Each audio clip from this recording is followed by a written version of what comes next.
ਜੀ ਚਾਹੁੰਦਾ ਏ ਮੌਤ ਤੋਂ ਪਹਿਲਾਂ ਐਸਾ ਨਗਰ ਮੈਂ ਦੇਖਾਂ ਜਿਸ ਦੇ ਵਾਸੀ ਇੱਕ ਦੂਜੇ ਨਾਲ ਜ਼ਰਾ ਨਾ ਨਫ਼ਰਤ ਕਰਦੇ ਹੋਣ, ਜਿਸ ਦੇ ਹਾਕਮ ਜ਼ਰ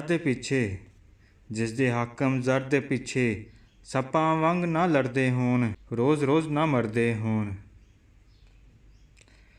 ਦਿਲਾਂ ਦੀਆਂ ਦਰਗਾਹਾਂ ਦੇ ਵਿੱਚ ਵਗਦੀਆਂ ਤੇਜ਼ ਹਵਾਵਾਂ ਦੇ ਵਿੱਚ, ਬਹੁਤ ਕਦੀਮ ਸਦਾਵਾਂ ਦੇ ਵਿੱਚ, ਗਹਿਰੀ ਚੁੱਪ ਫਜ਼ਾਵਾਂ ਦੇ ਵਿੱਚ ਕੀ ਕੁਝ ਲੁਕਿਆ ਹੋਵੇਗਾ, ਕੀ ਕੁਝ ਛੁਪਿਆ ਹੋਵੇਗਾ।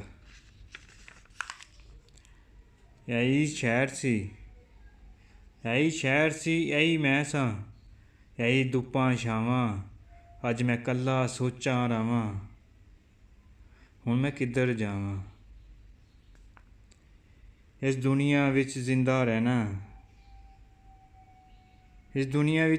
ਰਹਿਣਾ ਇੱਕ ਹੁਨਰ ਸੀ ਆਇਆ ਨੂੰ। ਤੇਰਾ ਮੇਰਾ ਕੀ ਰਿਸ਼ਤਾ ਸੀ, ਭੇਦ ਕਦੀ ਹੈ ਪਾਇਆ ਨਾ।